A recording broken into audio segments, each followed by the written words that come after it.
Thank you very much, Tom. Um, yeah, 54 years ago, that's where I was. I'm going to start out today. History has always been something that I've loved to read about. In the Civil War, when the war broke out, when the war would end, 2 out of every 100 Americans that were alive in the country had been killed in that war.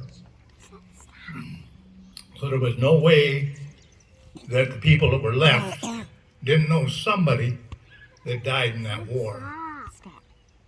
You know, we talk about the Great War, or World War II, and basically 2 Americans for every 1,000 were killed in World War II. And people knew somebody. And then came Vietnam, and there was 2 of us killed over there for every 10,000 Americans. Pretty soon we're a long ways from the streets of small town America. But that's where, and it's our job today to recognize those young men that gave their life, or lost their life, in Vietnam. And I'm going to tell you today about 3 of those young men. I'm going to introduce you to them, because some of us have a very strong bond with the men we served with that did not come home. And I'm going to start about January 30th, which was been the start of Tet in 1969. Golf Company was at a place called Charlie 2, which was about 5 miles south of the militarized zone, just south of Con Dien, which was a big fire base in northern Vietnam. And Golf Company left there that day for the Ashaw Valley with 44 Marines in the platoon. About 35 days later, we were helicoptered out to what was called LZ Stud, which was the last fire base, or big LZ, east of the Khe Sanh Valley and the Khe Sanh Combat Base. When we were hop choppered out, there were 23 of us left. So, first thing we do, we were the only platoon that got out, 3rd Platoon of Golf Company. We were the only ones that got out. The rest of them, we lost the lead chopper that day on LZ Cunningham was hit by a 122 artillery round out of Coal Rock. And there was 16 Marines killed on that chopper. A very good friend of mine died on that bird. But that was what happened. We gathered all our money when we got back to Stud, and we had 50-some dollars. Beer was $2 a case. We bought 28 cases of beer, took them back to where they said we were going to spend the night, stacked them up in piles. Good, warm American beer. And we proceeded to form a circle around the cases, and we chugged the whole damn works. Some guys couldn't handle only about 4 or 5 of them, and they were in pretty tough shape. Some of us were still awake when it was over. And I had spent a lot of time on the radio in Vietnam, and then I think it was Cortez come up there. Oh, let's go up on the internet, on the net, and mess with the OPs out there. Oh, we did, but pretty soon we had a colonel on there that was really upset with our behavior. He's threatening to court-martial all of us. But anyway, the next day they made a real mistake. They paid us. And man, Spanky Axton, who was my first, he became a priest in Biloxi, Mississippi. And Spanky was my first squad leader, and he had a mule. I didn't know you could pile that much beer on a mule. But we brought it back, stacked her up, and started in, and for the next 3 days we drank. And we weren't feeling any pain. We got in a little trouble because when we came off Cunningham, we came out in an Army chopper. You know, you guys got a lot in the Army, had a lot of things the Marines never got. So, but we kind of stripped that C-47 when we came off it. We stole all the ammunition that was on it. We stole the grenade launchers that were on it. And the Army come down there the next day with a major and a couple of captains and want to know what we did with them. And we told them, we don't have it. Which is going to be a normal standard Marine Corps procedure. We didn't take it. But anyway, that's what we did. And then we proceeded to drink some more. And our lieutenant came back in the afternoon and said, okay, he says, where the hell you got it? Well, sir, we don't have it. It'll be with us, but yeah, it'll be with us when we leave here. But I mean, we got grenade launchers that don't have any sights or anything on them. They've been shot off. But anyway, we needed new grenade launchers. We thank the Army for them. Because we helped ourselves. If it wasn't nailed down in Vietnam and the Marine Corps went through, we took what we wanted. But anyway, 3 days later, we're up on the LZ, and we're looking, some of us older guys like Cortez and I, we're looking at one another and saying, what is going on? How many men are in this platoon? A TO platoon in the United States Marine Corps was 67 Marines. And we counted 69 Marines on that LZ for 3rd Platoon, which was unheard of. They'd never seen it. Normally a company was supposed to be about 220 men, had 140 who were doing pretty good. And it got down to times that we only had 80 men in the company. But that's where we were at. And we're laying there, and my pack is full. I got a full case of beer in my pack. And we're laying there, and, now and then we'd have one. And getting down toward evening, and we're looking down the Route 9 towards Dong Han, the ocean. And it was like a whole roll of bugs were coming. Well, they were bringing in enough choppers to pick up about 1,200 combat Marines and drop them in one spot. And we were all going in together. And that never gave Marines a good feeling when they're going to dump that many guys in one place at one time. But, and that was from experience that we had that disagreement. But anyway, we got on the birds and we pulled out, and Cortez is on the front of a 646, and I'm by the other door gunner up front. And we're looking out the window seeing if we could figure out where we were going, because it wasn't going to be good. We knew that. Too darn many Marines. So anyway, we're flying along, and Cortez leans over and he says, there's only one place with that many bomb craters, Arlyn. Quezon. Yep. We were basically over the old Quezon City. They dropped us there, and 3rd Squad and the 3rd Platoon had the tail-in Charlie for the company.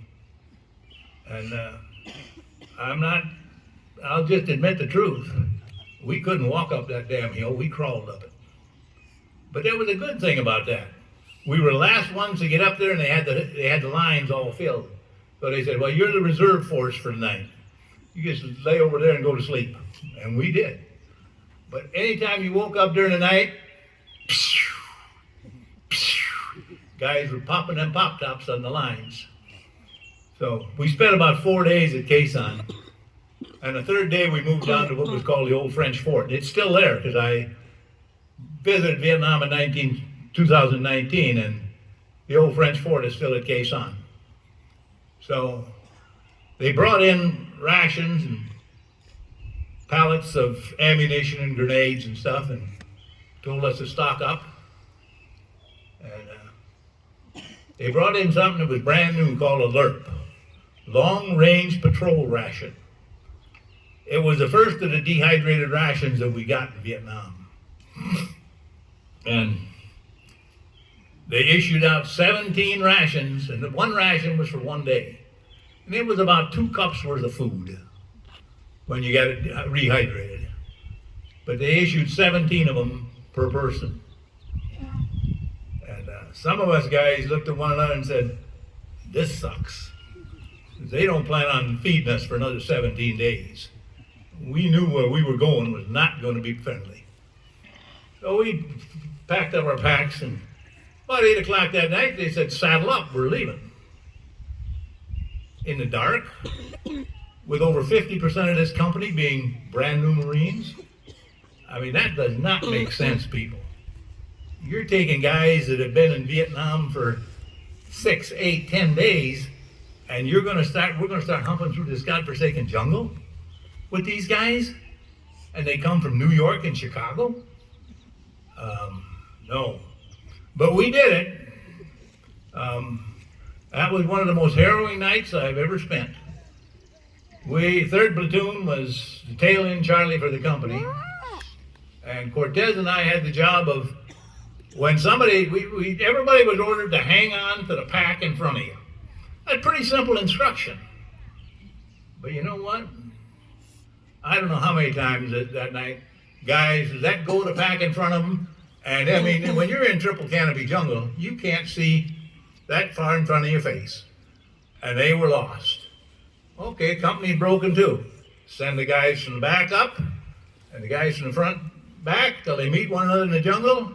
And you got to trust somebody pretty darn good if you're looking for one another in the jungle that they aren't going to shoot one another. But we made it through the night. Morning came. We pulled into a patch of elephant grass, formed a circle. They said, lay down and sleep. We'll be moving out at dark. We had an elephant go through the darn circle that day. That was a lot of fun. So, but anyway, that night, same thing. Up about 8 o'clock, we starts out into the jungle. Where the heck are we going? We didn't have any idea. They didn't have enough maps at that time for us to have what we needed. But we're traveling along. We did that the next day. We slept in the jungle. That day we had Tiger go through the group. Oh, okay. I got some guys pretty excited. You know, we didn't dare shoot them because that's breaking silence, and that we didn't want to do. The next night we pulled out. I guess about 11:30 at night. Point hollered down. There's a brown line up here, which is a road.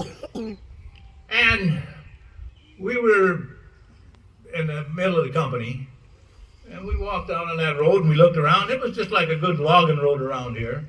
You could see it was being used. One bank was about 4 foot high, and the other bank went over the side. And we looked one way and we could see quite a ways down that direction. But that's where we were. We were on that brown line. So somebody come up with a brilliant idea that we're going to set an ambush on here. And we're going to ambush this road tonight. Oh, okay. You got to realize there's a lot of hesitancy and a lot of Marines that have been in the bush a while didn't always believe what they were being told. You know, especially when you didn't have a darn idea where you were at. But we were sitting there, and I got 6 brand new Marines. None of them had been in Vietnam for 2 weeks. And I had a fighting position. I put them in a circle. I talked with them. And I asked, well, who's going to spring this ambush? Nobody had any idea how we're going to spring this ambush. Okay. I got to my left, I got Crater with a machine gun. To my right, I got Cortez with another position, the same as I've got. 6 new guys that don't know diddly squat.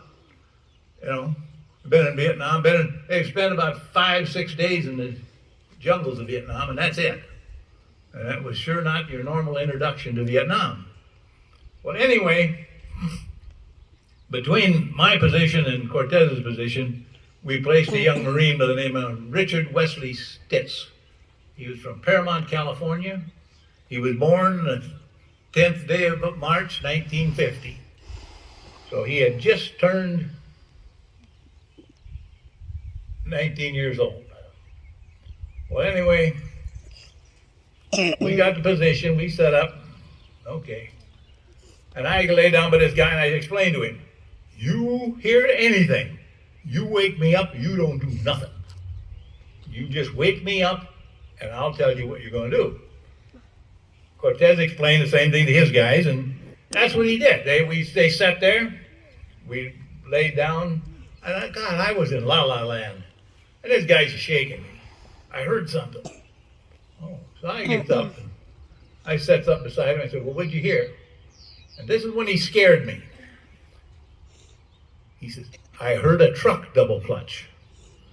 Well, coming from a small town in Minnesota where you had those, where double clutching a truck was regular back in the 60s, but this was some kid out of the city, and he understood what double clutching a truck meant. That's a sound that if you've heard it, you're going to remember it. Well, anyway, I listened with him for probably 3-4 minutes. Nothing. Quiet. You could hear a church mouse squeak. Well, anyway, I go back to sleep, and I tell him, wake me. Don't do nothing. I just get dozed off, and he's shaking me. Yeah, I heard it again. So I gets up, and I crawls over to Cortez, and I say, what's yours saying? He says he heard a truck double clutch. God, Chili, that doesn't sound good. So Cortez and I are visiting a little bit. What's supposed to go happen here? I know who's got the going to spring this ambush? We don't know. We don't know nothing about it. Okay.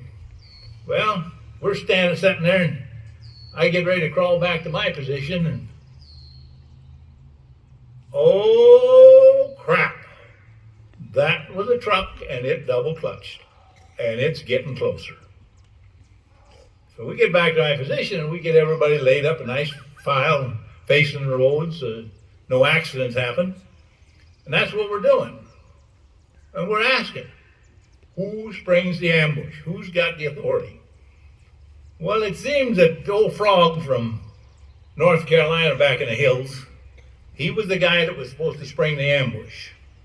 He was supposed to step out in the middle of that road and take a law and shoot. When that truck got close enough, he was supposed to shoot it right in the radiator. Well, a law is a 66 millimeter mortar round with a rocket behind it. And they don't always fire very good. They're not real dependable in Vietnam because of humidity. Well, anyway, Frog says, my mom didn't raise no fool. I'm not going to do it.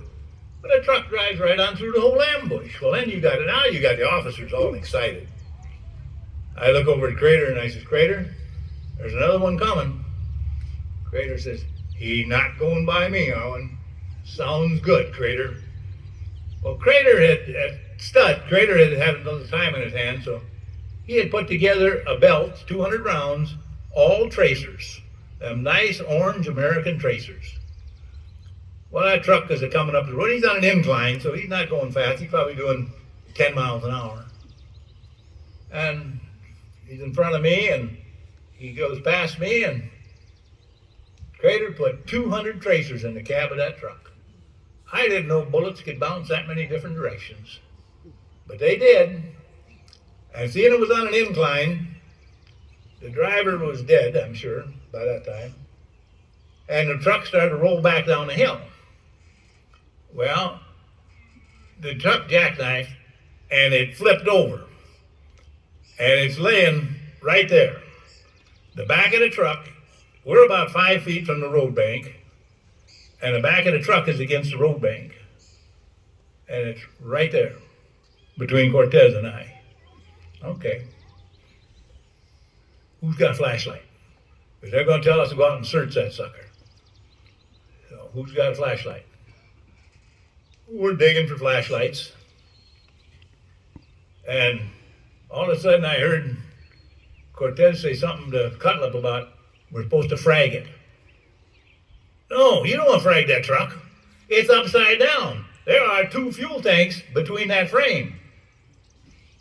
And my gosh, next thing I hear is thump, thump. And then I hear 2 grenades rattling around in the frame of that truck. And I tell my boys, you start eating Mother Earth, you dig. Got them all down, got myself down, and then 2 grenades went off simultaneously. Well, Puff was on station overhead. Puff was an aerial nighttime gunship, C-47. And Puff's words were, got you located. That fireball came through triple canopy jungle just as nice as could be. Okay, no, we got gun support now.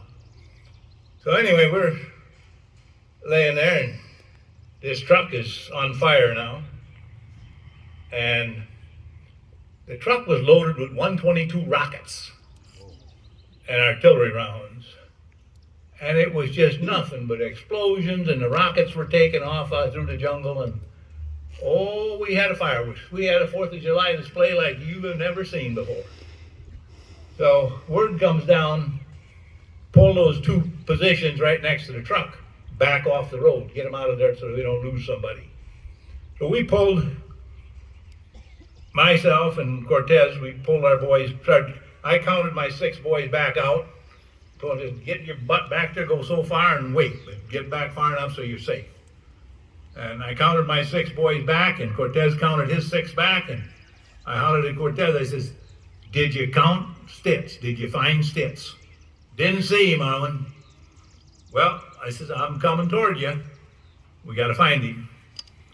Well, I crawled towards Cortez, and he's crawling toward me, and I put my hand out and reaching, and that's a leg. I squeezed it, there's nothing there. And Cortez says, let's get out of here, Francron, he's dead. Okay, because I'm not worried about the body right now. So we crawled out of the Cortez, and I got out of there. Well, anyway, Private First Class John Wesley Stitz, we had the 3rd Squad, he had been our favorite Marine. We tried everything we could to keep that boy alive. A lot of it was at his expense, because we used to bet whether or not if there was a dime laying on the ground or on a sidewalk, if he walked down that sidewalk, if he'd trip over that dime. Now, there were no sidewalks in Vietnam, but that was just the way we referenced the bets. But Stitz was, he was clumsy. He had 2 left feet. You know, we tried for a long time to find somebody else that was in his platoon in boot camp to see how his drill instructor treated him, because they must have had a ball with that boy. But Stitz was, you know, he couldn't walk, he'd stumble, he'd fall. We wouldn't let him in the front half of the patrol. He went to the back of the patrol always, because we did not want him walking us into an ambush or doing something crazy and getting a lot of other guys hurt. But Richard Wesley Stitz was forever 19 that night. But you know, we went out of there the next morning. We was fighting some pretty green troops, I guess you'd call them. They were dumb enough that they came walking down that road twice that night in the dark. Once with flashlights, and one of them walked up on the road bank and was going to come up the road bank, and Ludwig was laying there, and at about 4 foot, the goddamn officers shined a flashlight into Ludwig's eyes. Well, Ludwig just touched the trigger and it was over. But you know, then it got to be morning, and we could hear them. They thought they were on the goddamn parade. They come waltzing down that damn road, just a joking and a laughing and a carrying on, and they walked right into the front of 200 Marines. Wasn't a pretty sight. But anyway, when that was all over, we headed out, hiking. Well, we know there's something here. Well, we found the first truck. That was full of AK-47s, brand spanking new ones in the Cosmoline, all boxed up and crated up yet. So the next day, we sent out a combat patrol, about 35 Marines. And we had, 70 guys in the company and the platoon, so that was about half, just over half of the platoon went out on a patrol. And Company Gunny took the patrol, and we're sitting back at the position for the company, just kind of enjoying ourselves. And all of a sudden, we hear an awful lot of AK fire. Now, it's no problem to tell the difference between an AK-47 and an M16. If you've heard one of them, you know exactly when it cracks, whether it's an AK or an M16. It is instantaneous. And there was a lot of firefight. It wasn't only a few minutes, and from listening to radios, we knew we're gonna have to go. And we did. We got to call the go pull them out of the mess they were in. I was point on the relief column. We got to where they were, and company gunny come up to me and he says, Arlyn, he says, we got bodies out there and we got to get them. But he says, we got to get them fast, he says, because we got a lot of badly wounded men. You know, we got 15, 18 wounded here. We got to get out of here pretty soon. We can't get them out through this jungle, through this triple canopy. So that's what we did. I started up. Cortez was behind me. And Gunny gave us an idea where the bodies were and told us, go out here, flank it. When you get them flanked, make sure there's no goddamn gun on them. And then clear it out and get the bodies out of there. So I'm crawling through the jungle up there, and the first thing I do is I find the bodies off to my left, and they're about from here to that highline pole over there from me. Because this is in a bunker complex, so it's opened up. You could see somewhat. And I see the bodies. There's two of them there. And I'm taking my time trying to figure out, okay, where's that damn gun that's on those bodies? Because you just can't stand up and walk over there and pick them up, because somebody's going to shoot you. And I'm sitting there, and the squad leader comes up from one of the other squads, and who had been in the biggest part of the fight, and they were his men that were out there. And he was mad at me because I wasn't moving fast enough. Well, Cortez says, have at it, he says. You go right ahead. Walk over there and get him. Well, he's behind me on my right. He stands up, steps right across the middle of my body, takes about 2 steps in that direction, and got laced right across the chest. I'm crawling out there to get a hold of him and pull him behind some bamboo. And that goddamn gun is just tearing it up something fierce. So I finally get him behind some bamboo where I could look at him, and stuff. And he took the first bullet took him about halfway between the nipple and the sternum. Right on a line between the nipples. He was not in good shape. But anyway, get Crater up here with a gun. So we got a gun up there, and we knew pretty close to where it had come from, the shooting. So Crater just starts cranking it. And Cortez goes one way, and I go the other way, and we get out there so far, and that's where he's got to be. We rolled 2 grenades into the hole, and yeah, there was somebody in it. And then we roll in another grenade for good measure, and tell them to come on out and get these bodies out of here so we can get out of here. Well, we got the bodies, and we went back, and I had to tail in Charlie on the march back. And we got back to the company position, and I went back to my hole where where my position was, and started putting stuff away and stuff, and getting organized a little bit. And then the choppers came in and picked up all the wounded. We sent out 16 or 18 wounded, and they got out, and somebody says, "Well, let's go say goodbye to Guerrilla." And he'd been with us about 9 months, and he'd been killed. So, okay, we'll go up and say, and that's how you said it. You walked up to the LZ when they were going to load the bodies on the chopper that were dead, and you said your goodbyes, and that was it. It gets kind of cold. Anyway, we're up there. We got 5 dead Marines laying there, and 4 of them somebody knew. And there's this one kid laying there, nobody knew him. Well, God dang it, he was with Guerrilla. Now, wait a minute. Cortez and I just, we're not happy. Who is this kid? Well, we finally sent somebody to get the squad leader's books and throw somebody a knife, cut his dog tags out of his boots, and let's see who he is. Well, the kid's name was John Patel.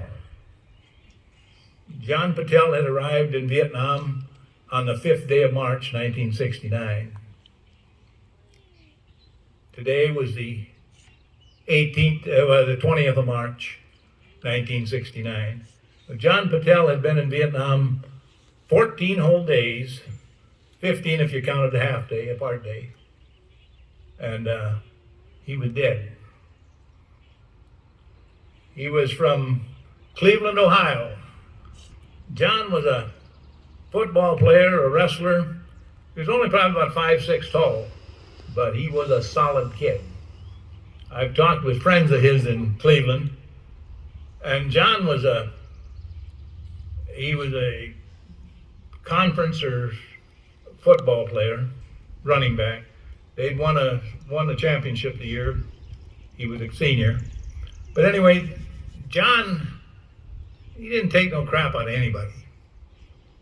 And there was a bully in school one day that was really picking on John, a big guy. So John called him out.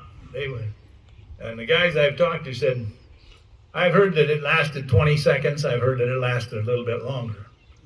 But anyway, John being a wrestler, they like to get in close and get a hold of the guy. Well, John got in close and got a hold of the guy. And when he put him in a headlock, he must have just about took his head off. Because the fight lasted, they say, less than 20 seconds. And the guy was begging for John to let him go. And all of them said, John was never picked on again. But that's not the whole of John Patel. John Patel was married. His wife, Mary Ann, was pregnant. And I didn't find this out till after I was home a number of years. But anyway, Mary Ann, if your husband's in the military and you're pregnant, they're going to pay for your paternity care. They're going to pay for all the pediatric care for the child when it's born and stuff. Well, it didn't quite work that way back in 1969.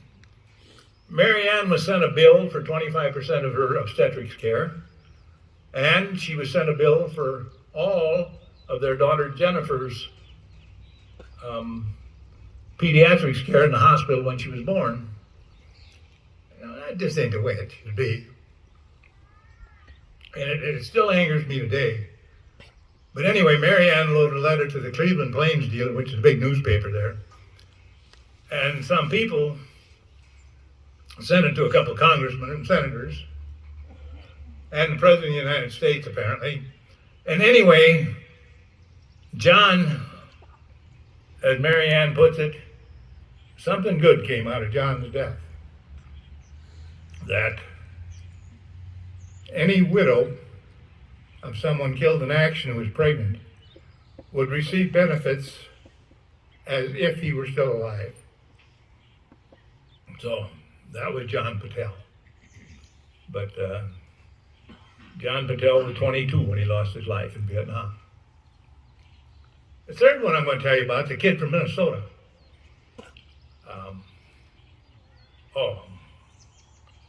Was I happy to see. He got into Vietnam on the 15th day of June, 1969.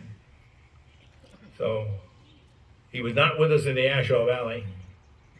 But anyway, in the Ashaw Valley, in the 3rd platoon, when we went in, there were 76 Marines. When they brought us out, there was 18 of us left. So Danny was one of the worst replacements we got. It's not any fun to be the #1 replacement company in Vietnam.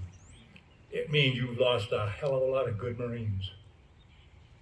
But anyway, this kid from Minnesota came in there, and Daniel Roger Zutter, born the 31st of August, 1949. Well, heck, I was born July 22nd, 1949, so him and I had something in common, Well, Danny was an all-state shortstop in St. Cloud, Minnesota. And when Danny graduated high school, he had a contract from the New York Yankees to play shortstop in their farm system. But Danny's father, Roger, who ran a butcher shop in St. Cloud, decided that he was going to serve his country before he played baseball. So in October, November of 1969, they pulled out the 3rd Marines out of Vietnam. But they didn't pull out all the people. They just pulled out the sick, lame, and lazy. That's all they did. Pulled out the guys they couldn't send to the jungle. Anybody that was fit to go to the jungle got shipped down to the 1st Division. Well, the 3rd Division fought in northern Vietnam, And there were no booby traps and stuff up there. So you fought differently up there than you did. And we only fought Mr. Charles. We didn't know what the Viet Cong was. The NBA, when they grabbed a hold of your belt buckle, they wanted to talk to you for a while. But Danny went down south with Fox Company, 2-1, 2nd Battalion, 1st Marines. And Danny was down there. He was a squad leader. And he was running his patrol, checking out a village. And his point man tripped a tripwire. It was an American artillery round that had been mishandled and a dud. But the North Vietnamese knew how to clean it up a little bit, put a detonator in it, hook it, rig it to a tripwire, and get it to set itself off. So, anyway, Danny was fourth in line in the patrol. He took a piece of shrapnel in the neck. It severed both the carotid and the jugular vein on one side of his windpipe. The corpsman tried, but Danny bled to death there on that dusty trail outside that village in South Vietnam. And Danny was forever 19.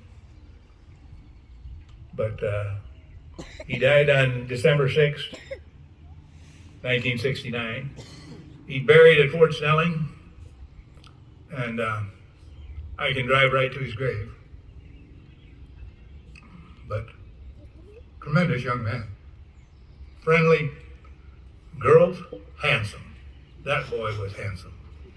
But great kid. But anyway, those are 3 young men that I helped carry from the field of battle. And they're pretty dang special. There's a brick over there for every one of them,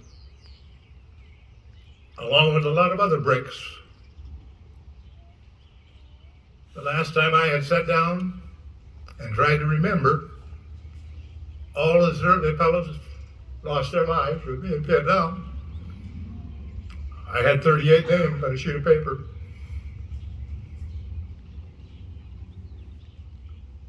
And I know how some of us were treated when we came home.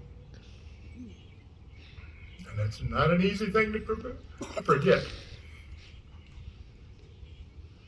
But they were good American kids. And they deserve some respect. So, anyway, when the wall is here during hoedown, you can come over and I'll show you their names on the wall. But that's good. But that's what it is. And I know I'm not an officer, so don't worry about that.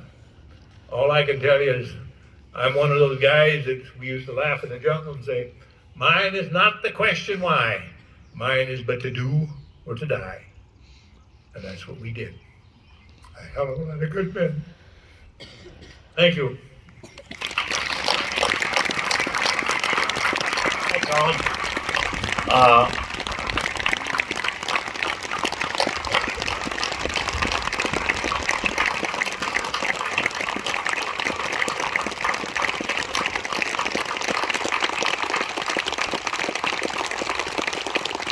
One more thing, Arlyn, now that we finally have you here.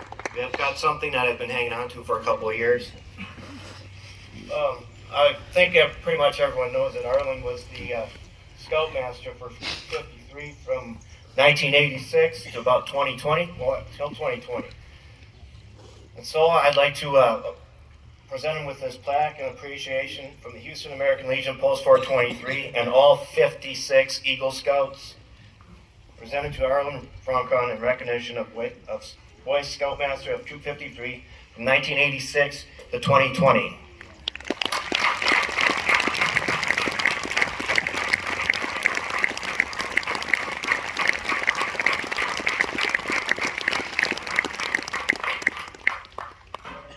And now here's the Houston High School Band again.